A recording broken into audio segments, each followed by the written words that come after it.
I have been a part of LSSI since 2017. I am an outpatient case manager, and I work with clients individually as well as in group settings. I do groups on anger management, stress management. I do a lot of the interperson groups to help the clients to rebuild self-esteem. The COVID-19 pandemics, I'm not able to be one-on-one. However, I still give that support via phone, doing individual sessions with them as much as I can. A lot of them are living in fear. They're scared that they may walk past someone, or they may go to a grocery store or a laundromat and someone may spread it to them. So they're living in fear. But I try to tell them that it's okay to be scared, but not allow this pandemic to make them live in fear. I believe that I make a difference with the heart that I have. I have compassion for each and every one of the clients. I show a lot of support, and I believe that everybody deserves a second chance, and I believe that everybody can get that second chance. All they have to do is want it and work hard for it. I'm very hopeful. I believe that God is in the midst of this. I think this is a time where we're all supposed to be still, silent, and solitude. And with the clients, it's a time for them to really work on them, to get away from distractions, and really be able to work on their treatment and their recovery. So my name is Julia Sobaski, and I'm a supervisor and crisis clinician with Project Impact at LSSI. Project Impact is a crisis assessment program that's located in 5 hospitals throughout Chicago on the Northwest side. As crisis clinicians and social workers for Project Impact, we were placed inside the emergency rooms, and then we're called by the doctors or the nurses when they detect that a patient may need a clinical crisis mental health assessment. We work 13.5-hour shifts, which are really long. So I work 3 of those shifts. I've been checking in with all of my staff regularly just to make sure everybody's doing okay. We are directly in the emergency room. Luckily, at the hospital that I'm at, Community First Medical Center, we have to fully gear up in PPE to have any interaction with patients. N95 mask, face shield, gown, and gloves. Our patients are experiencing a mental health crisis, and that's why we're assessing them. The first person that I assessed a couple weeks ago that was a positive patient, he came in, his whole family had become positive. I think he was the 7th person in his family that tested positive and had lost 2 family members to it. On top of having his own mental health issues, this was really an overwhelming stressor for anyone who's not dealing with mental health issues on a regular basis. It would be overwhelming. We do our best to give them support. As you can imagine, we're doing crisis assessments, so we're trying to talk to patients about really serious types of issues, asking them if they're, suicidal, homicidal, and that's really difficult to do through all of our gear, keeping a 6-foot distance when possible.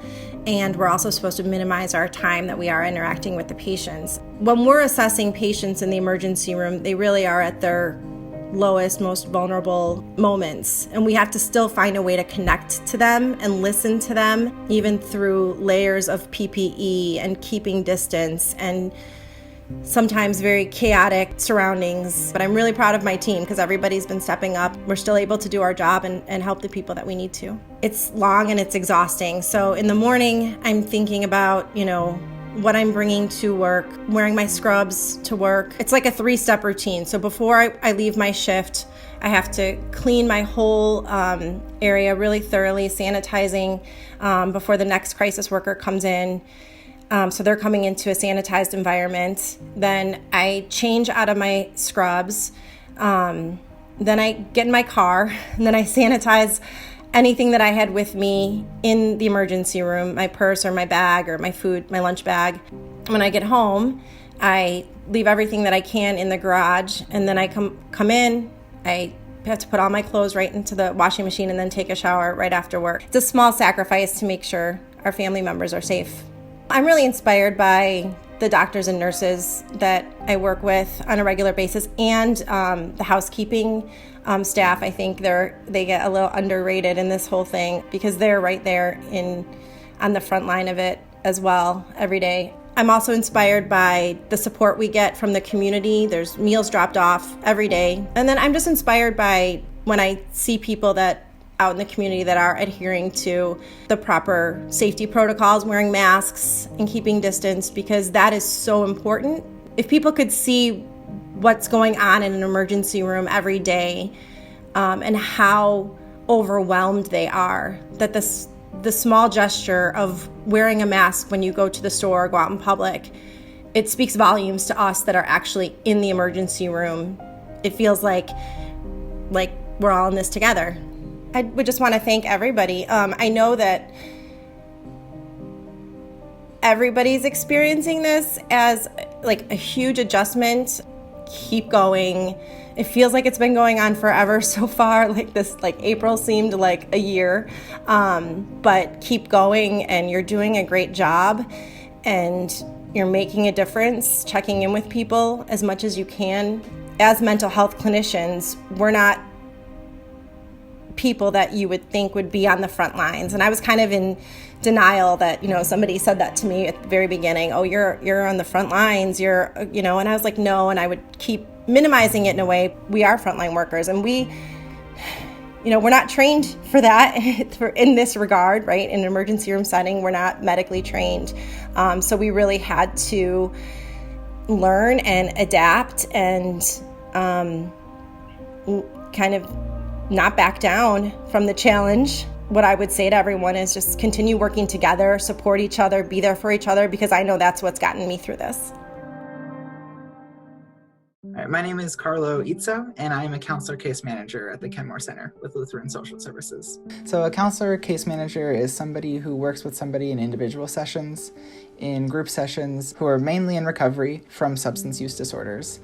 How has COVID-19 not changed my workflow is the better question. But there's a lot that we do differently. Right now we're doing individual sessions over the phone instead of group sessions, which are most of the time group sessions are the core of our work. But for now, individual sessions tend to be the most, which is different. We're also starting to do groups virtually, which is so important because a big part of substance abuse work is getting that group aspect, really learning how to relate to people and build a sober support system. So really getting that virtual support in a time when AA meetings aren't being held, in a time when you can't meet up with your sponsor. And then also, I have been sending daily updates to my clients, like short little mini lessons. So I'll give them a lesson on like a guided meditation or a music therapy, different things that kind of help them think about recovery during the day to keep them mindful of recovery. So I hear a lot of isolation from my clients right now. I mean, and it makes sense. We're all going through social distancing. It really encourages us to be away from each other. And we find that isolation is one of the biggest triggers for substance use. I could not imagine what would be happening without LSSI. This is one of the only places that is still providing any semblance of support. We're still giving people that space to connect. I mean, me personally, I'm providing these individual sessions where people can vent their anxiety, really process what's going on, and have a place to vent that, to kind of reality check it, and get back to logic-based thinking. I know it's making a difference because during the weeks when we haven't had groups, every one of my clients has said, when are we getting back to group? The biggest thing that gives me hope right now is the staff on the ground in the Kenmore Center still serving our clients, knowing that we are still able to provide support for our clients in a time when the Social Security office, the DMV, all these places are closed. That we're still able to give people support is amazing. It gives me hope that we can make it through this. On behalf of those at the Kenmore Center and LSSI, we appreciate your support during this time. Thank you.